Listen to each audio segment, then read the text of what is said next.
Hey, come on. Careful, careful. Come on. Careful. Come down. You got it? Come on.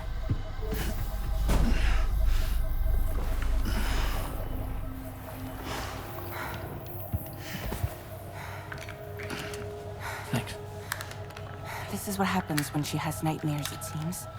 There are those who connect with the beach during REM sleep, allowing a tremendous amount of chiralium to flow into their bodies.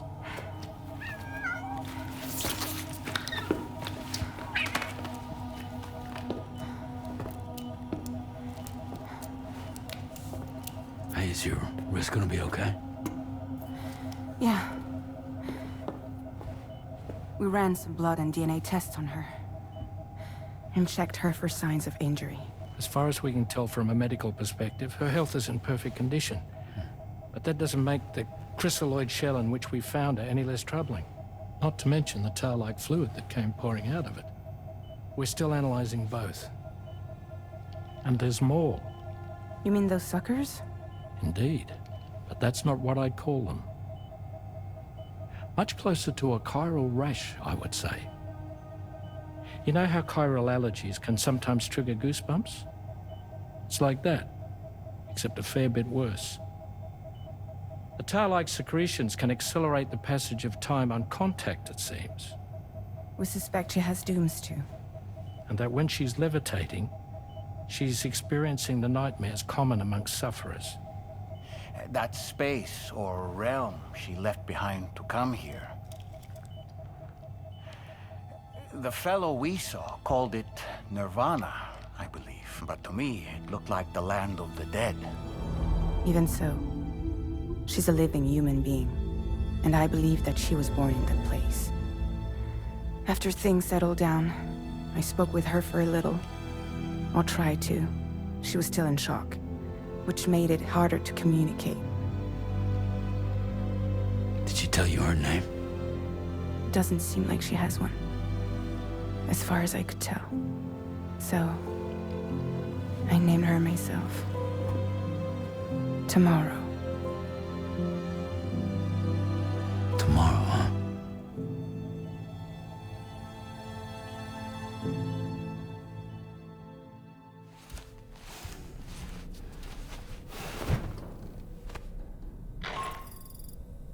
Sam, it's Charlie. We've recently received a report of brigands engaging in suspicious activity to the west. I'm sure you'd like to push on, but I don't think we can afford to ignore this. Please access the DHB Magellan's delivery terminal to undertake this main order.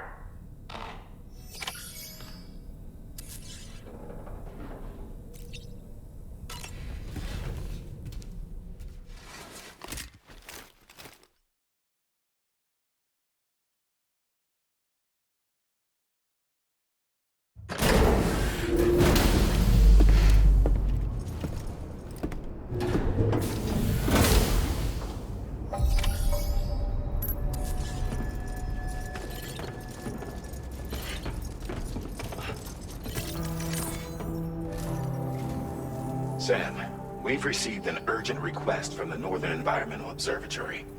Brigands to the west of the facility have got their hands on a large stockpile of weapons and have taken it back to their base. This happened shortly after the recent Tarfall abated. The surrounding area was littered with a massive quantity of cargo that had been washed up by the tar. The brigands wasted no time gathering up everything they could and hauling it back to their encampment. This included weapons and gear unlike any we've seen before. And now we've begun observing new brigand units in the field. These ones are wearing red, reinforced armor, accented with luminescent light strips.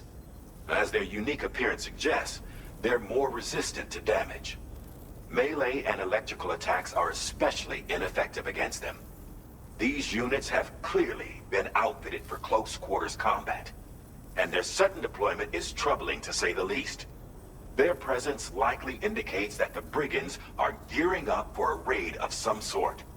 If we ignore this development, the brigands could use their new toys to attack the observatory, and there's no telling what might happen then.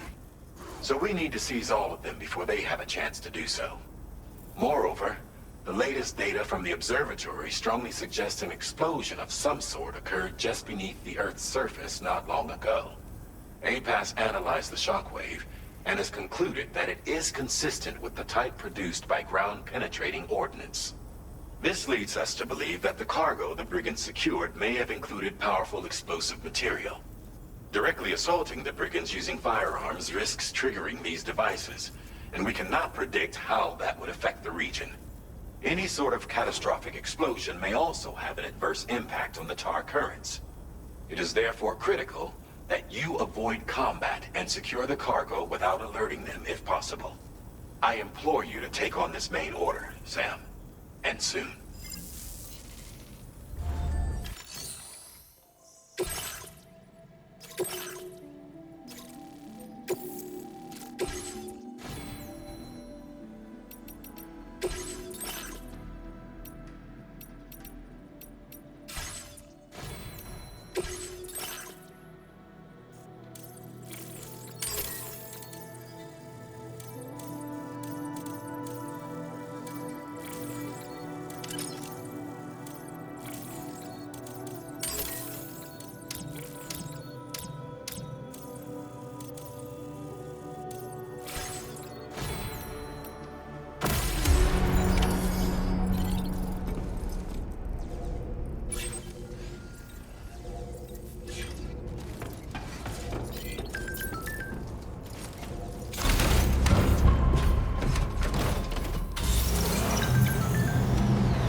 Okay.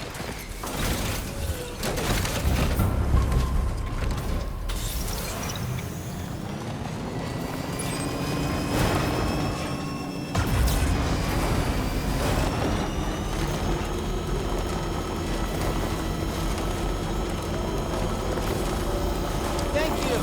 Kindly!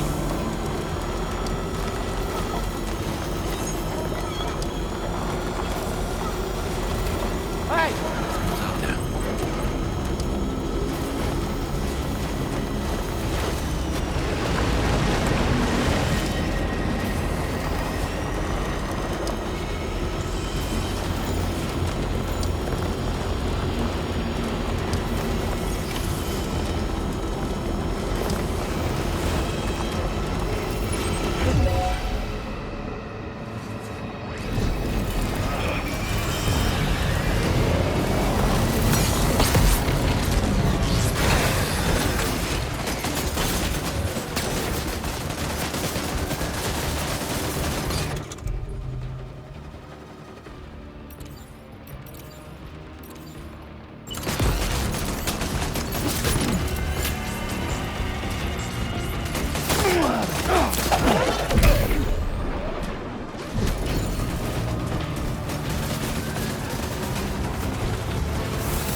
I'm afraid you've dropped some cargo, Sam.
Did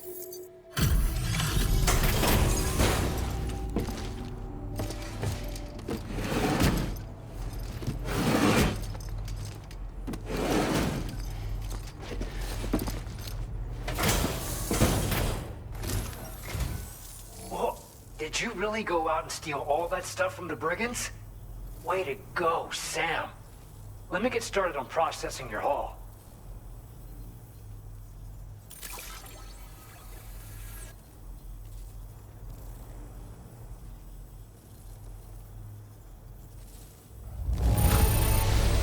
I can't find a single scratch on any of this stuff. You truly are one of a kind.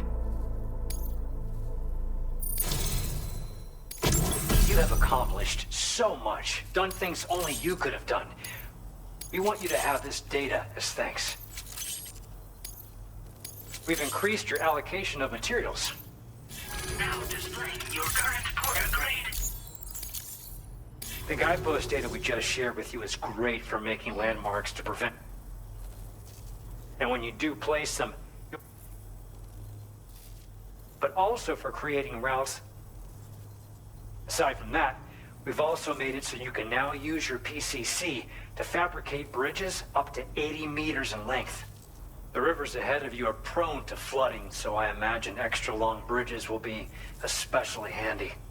Oh, and Sam, there's actually one other thing I wanted to talk about. Call it a little insight into the cargo you recovered on our behalf. It included a device I believe you guys have taken to calling a chiral jammer. These jammers are capable of disrupting the flow of local tar currents. In addition, you also recovered some explosives modded to be able to penetrate the ground and detonate within the tar. This would destabilize the currents over a large area. Needless to say, both these items could have been used to deliver an enormous blow to the chiral network. In other words, we've really dodged a bullet. But what I'd like to know is why this tech wound up in their hands in the first place. Can't chalk it up to pure chance. Honestly, it's almost like those brigands knew in advance that the tar was hiding cargo. We've got to consider the possibility that someone gave them a heads up. Food for thought on the road ahead. Excellent work, Sam. You'll be happy to hear that tomorrow's regained consciousness. Once you're back on board the DHV Magellan, you should see for yourself.